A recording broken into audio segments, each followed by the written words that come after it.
The college football season is going by quickly. We are already in mid-October. Week 8 of the season is here. And the 7 matchups on the docket this week: Michigan and Michigan State, Washington State and Oregon, Clemson and Miami, Utah and USC, Tennessee and Alabama, Duke and Florida State, and we always save the best for last. The game of the week: number 7 Penn State, number 3 Ohio State. And I'm not going to waste any more time. Let's get right into the Week 8 college football predictions, as I look to have a bounce back week after an abysmal week last week. Our first matchup on the docket this week: number 2 Michigan and Michigan State. And I do know there's going to be some questions on why I have this game as one of the 7. And it's for a couple reasons. One, I plan out the matchups I predict each week well in advance, usually before the season begins. And 2, this is a rivalry game. And in rivalry games, you can toss out stats and records out the window. But I anticipate that Michigan wins this game pretty easily, as I can't think of an equalizer for Michigan State. They lost last week to Rutgers in a game that they should have won. In the fourth quarter, everything just came crumbling down. But before that, they moved the ball fairly well against Rutgers. And Rutgers is, I believe, 8th in total defense. So they moved the ball well against a top 10 defense from a stats standpoint. But they go up against Michigan. Michigan, they are first in scoring defense, only allowing an average of 6.71 points per game. They're second in total defense, only giving up an average of 233.1 yards per game. And Michigan is extremely disciplined. They are tied with Air Force for the fewest penalties accumulated on the season so far. Plus, they have the best running back tandem in the country, arguably, in Blake Corum and Donovan Edwards. Michigan State, to play clean football, just have a chance in this game, as they are -6 in turnover margin, 125th. But one thing that could be a positive for them in this game: they are third in third down defense, only allowing an average of a 24.7 third down conversion percentage against opponents.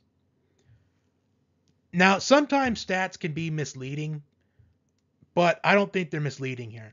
I anticipate Michigan winning this very convincingly, just like everyone that Michigan has played so far this season. They've dominated everybody they've played, and I think Michigan does it again to Michigan State.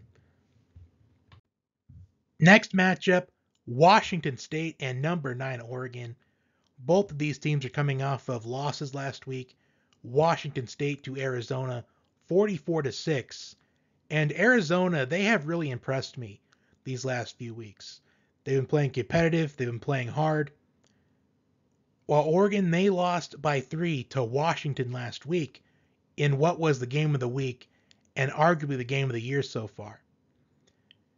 And Oregon, I felt like, deserved to lose that game, as they left quite a few points on the scoreboard. 3 before the half, 3 early in the second half.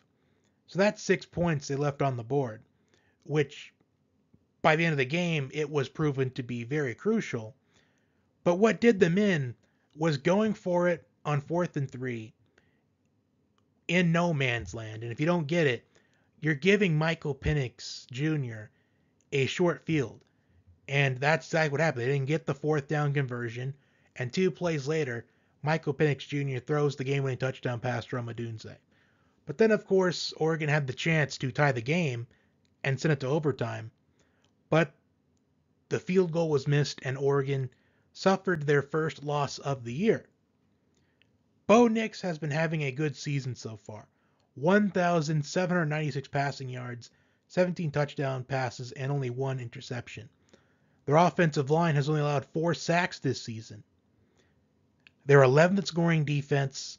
They lead the country in scoring offense and total offense. They're 13th in total defense. while Washington State, they're on a 2-game losing streak. And these last couple of weeks, we've seen Washington State be exposed as a one-dimensional team. Cameron Ward is an underrated quarterback. 14 touchdown passes and only 3 interceptions so far this season with 1,778 passing yards. And this matchup, the hype is not, it's not what it could have been 3 weeks ago or what it was 3 weeks ago. As 3 weeks ago, this looked like one of the biggest matchups of the week, but Washington State has been struggling, and I think they struggle again. I think Bucky Irving has a big game for Oregon, as the Cougars gave up 174 rushing yards last week to Arizona. And as much as I want to say that the line feels like too many points, is I believe Oregon is a 20.5 point favorite right now. I think with the way Washington State has played the last few weeks, I think Oregon can easily cover. But I do think that despite being one-dimensional, I think Washington State has what it takes to make this a game.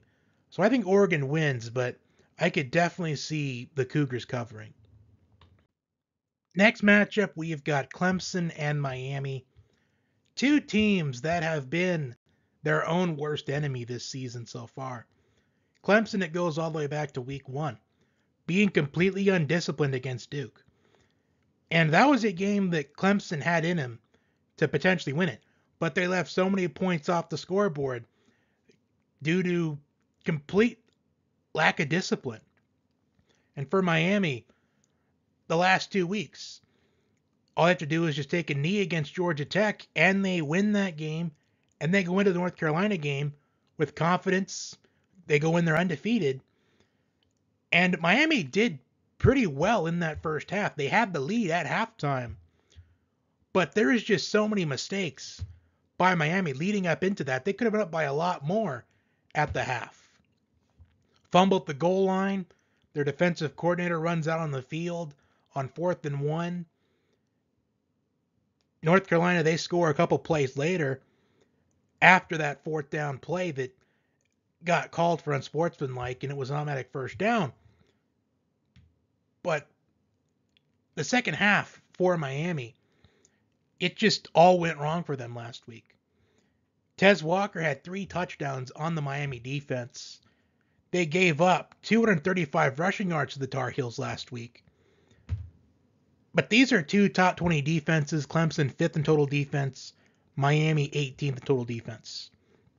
And I have been back and forth on this game. But I think the factor for this game when it comes to determining the winner of this, the fact that Clemson is coming off of a bye week, so they've had some extra time to prepare. In a battle of teams that have been their own worst enemies so far this season, also with the Florida State game, a game Clemson could have won as well. Dabo Swinney calling 2 timeouts on defense. That really cost them. Special teams in that game and the Duke game cost them. So I think Clemson, they take advantage of coming off the bye week, and they win a game that's going to be very close, I believe. I think both defenses will show their own in this game, and it comes down to which offense makes a play. And I feel like it's going to be Clemson's. I think this game is going to go in either direction, but with Clemson coming off the bye week, I think they've had some time to prepare, get back to their own standards, while Miami, maybe I was too quickly to think they're going to be able to bounce back from Georgia Tech so soon. Number 14, Utah, and number 18, USC. For Utah, I think it's safe to say that Cameron Rising is not going to play at all this season, and I wish Utah would be more open and honest about the full extent of his injury, because it feels like they have been hiding a lot from us. As for weeks, it's felt like, when is Cameron Rising going to come back? How is Utah going to look when Cameron Rising comes back? As it appeared that he would return eventually, but he's probably not going to play at all this season. Can Utah's defense keep Utah in the game? As their offense, they have not been that good, if I'm being completely honest. I feel like their offense, they should be a bit better, and I do think that just shows that they're really missing Cameron Rising. But the reason why Utah is where they're at right now is mainly because of their defense. Their first and third down defense, their ninth in total defense, their second and first down defense, and fifth in scoring defense. A way for Utah to pull off the upset in this game is if they can dictate the pace of the game, as they are third in the country in time of possession. USC lost to Notre Dame by a lot last week. And if you look at that scoreboard and don't watch the game at all, you would assume that USC's defense was the issue in that game. But the defense was not the full problem. It was Caleb Williams throwing 3 interceptions and USC having 5 turnovers.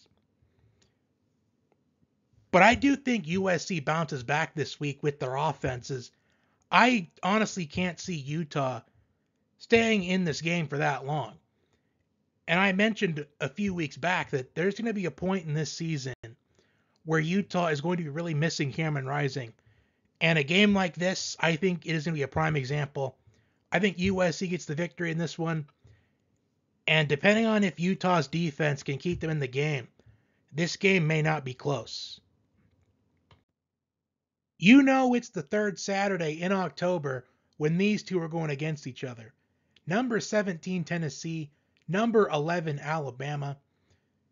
Tennessee is 17th in total defense. Alabama is 15th in total defense. The Crimson Tide are 12th in scoring defense. Tennessee is 33rd in total offense, while Alabama is a very shocking 86th in total offense. And that is not something you would ever expect to see in a Nick Saban coached Alabama team. But 86th in total offense. And I still think, despite that, I've mentioned a few times about how I feel like there's misconceptions about Alabama with the Texas game, as they had 2 touchdowns in that game get called back due to penalties. Lack of discipline in the game against Texas cost Alabama. Now, both these teams, they are teams that can stop the run really well. Tennessee is 20th, Alabama is 18th. I do think Alabama did get a bit of a reality check last week against Arkansas, as they were leading the game against Arkansas by a favorable amount, but then Arkansas, they managed to crawl their way back into the game, and Alabama did not wrap up that game until the very end. And Alabama, they have not been dominating teams like we're used to seeing them. And even though I had Alabama making the playoff as a one-loss team, I've got to pick Tennessee in this matchup to pull off the upset. And I don't like doing it. I don't like picking against Alabama because more often than not, Alabama, when they're counted out, they are going to crawl right back into the conversation. And that may be the case.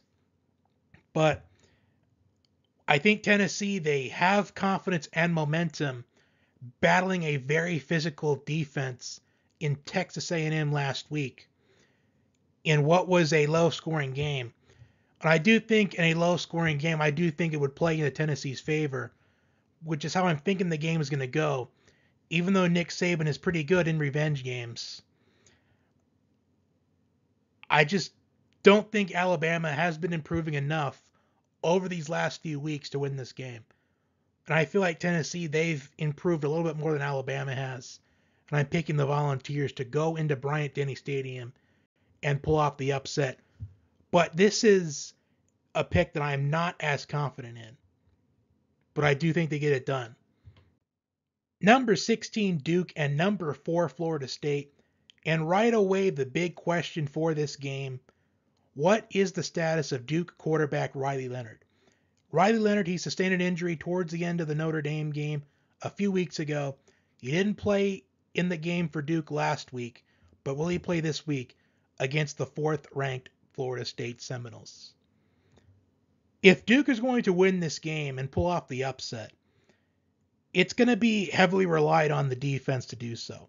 even if Riley Leonard plays in this game, because if he does play in the game, how effective will Riley Leonard be? Riley Leonard has been effective in the air and on the ground this season.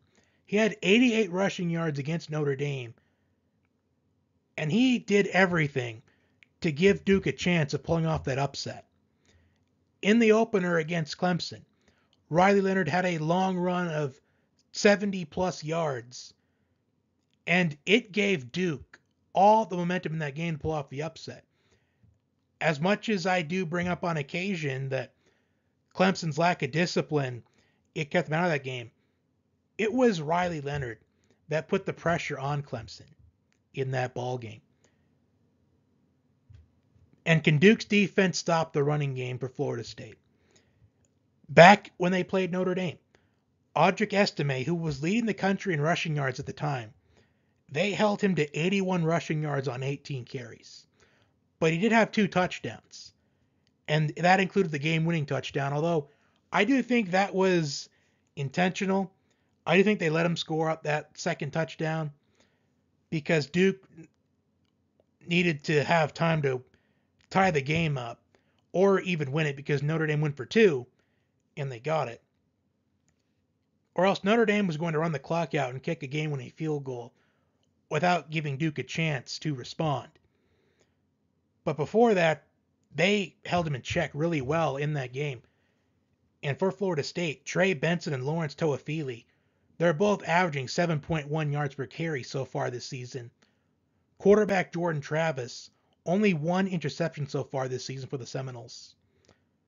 But even if Duke contains Trey Benson and Lawrence Toafili, Florida State, they have receivers in Keon Coleman and Johnny Wilson that can be a mismatch for anybody, especially Johnny Wilson. Because with Johnny Wilson's frame, a significant advantage in the Florida State offense. But I do feel like they have to get Johnny Wilson involved, not only in this game, but throughout the rest of the year, if they're going to be competing for that national championship and make a playoff run, a championship run. If Riley Leonard was 100% healthy going to play in this game, I would strongly 100% consider pick Duke to pull out this upset. Because a couple times this season, Florida State, they have played down to their competition a little bit. And Florida State, I think they got bailed out by Boston College's lack of discipline when they faced off against them. Because Boston College had 18 penalties in that game. And then Dabo Swinney calling 2 timeouts on defense. Clemson's kicker missing 2 field goals in that game. But I think these last 2 weeks, Florida State, I think they've really shown the dominance that they can establish against opponents that like they did against LSU in their season opener. I'm going to pick Florida State in this game, but if Duke were to win this game, pull off the upset, it would be because of their defense, especially. And if Riley Leonard plays, it's because he found a way to be effective, even if he's not going to be fully effective as he sustained an injury against Notre Dame a few weeks ago. Wrapping things up with our game of the week, number 7 Penn State, number 3 Ohio State, and it is at noon Eastern time. I do not know who keeps doing this, but this deserves to be a primetime game. I guess that's what happens with TV, I guess. And I'll be honest, I'm having a hard time deciding who to pick in this game. Penn State leads the country in quite a few categories. First in total defense, pass defense, turnover margin, first down defense. They also lead the country in 4th down conversion percentage. They are 11 for 12 on 4th down this season. And I'm bringing it up because I do think it's going to come into play in this game, as I anticipate that Penn State will go for it on 4th down quite a bit to try to pull out the stops against Ohio State, stealing possessions, sustaining drives, establish momentum in this game, as Penn State has not beaten Ohio State since 2016. They've came close in the past, but they haven't gotten it done. And all signs are pointing that this could be the season they finally get over that hump and beat Ohio State. As for the last several years about Penn State, it's been they feel like a championship contending team. It feels like they are, but they just can't get past Ohio State and Michigan. They either beat one or the other, or they don't beat either of them. And this is the first step to see if Penn State can finally get over that hump. As Penn State's a typical 9-10 win team, but the losses are to the big teams in Ohio State and Michigan. They are also second in scoring defense, only behind Michigan. They're second in time of possession, and I do think that will come into play as well, as I do anticipate that Penn State will want to establish the running game of Katron Allen and Nicholas Singleton to try to keep Ohio State's offense on the sidelines. While Ohio State, they are third in scoring defense. They're seventh in first down defense, and they're seventh in total defense. However, a big thing for Ohio State coming to this game are injuries. Emeka Egbuka didn't play last week. Neither did Travion Henderson. As Travion Henderson, he was a big reason why Ohio State, they pull off the win against Notre Dame in what was a very physical game where both defenses held their own from start to finish. Cornerback Denzel Burke left the Purdue game last week, as did backup running back Chip Trayanum. So with injuries right now in question for Ohio State, I want to lean towards Penn State. I really do. In fact, I do think if those four guys don't play in this game, especially Emeka Egbuka, Travion Henderson, and Denzel Burke, even though Dallin Hayden, he did step up last week for Ohio State, it was against Purdue, a Purdue team that I was not sold on at all coming to the season. They may have been able to overcome the injuries last week against Purdue, but I don't think they're able to overcome them this week against Penn State. So if those guys are out there, I'm like Ohio State, but if they aren't, I am picking Penn State to finally beat Ohio State. So I would at least advise to kind of stay clear of betting on this game. If you do bet on these games, at least wait until Friday or Saturday morning, early Saturday morning, to kind of see what the reports are.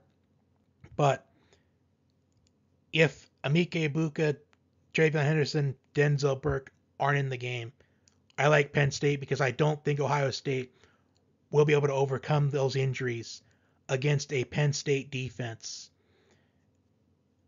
And if they are in the game, then I like Ohio State in that one. But I do think either way, it's going to be a close game, a very physical game. I think both defenses will hold their own in the game. I do think it'll be a lot like Notre Dame and Ohio State. And also a big reason why Penn State is first in turnover margin. Quarterback Drew Aller. 0 interceptions so far this season. But this is the first true test for Penn State this season about overcoming that hump that I did mention a moment ago. But that will do it for my Week 8 college football predictions. If there was a matchup this week that I did not predict that you would like my thoughts on, please leave it in the comments section and I will respond to you. Also, a new top 25 ranking is in the comments section. I'm going to pin it, as I always do. And as far as this Penn State-Ohio State matchup, once we get more information on the injury report, I will leave my thoughts. But to sum it up, if those guys are out there, Ohio State, if at least three out of the four aren't, then I like Penn State. Enjoy the college football this weekend. The NFL picks will be up tomorrow. Until next time.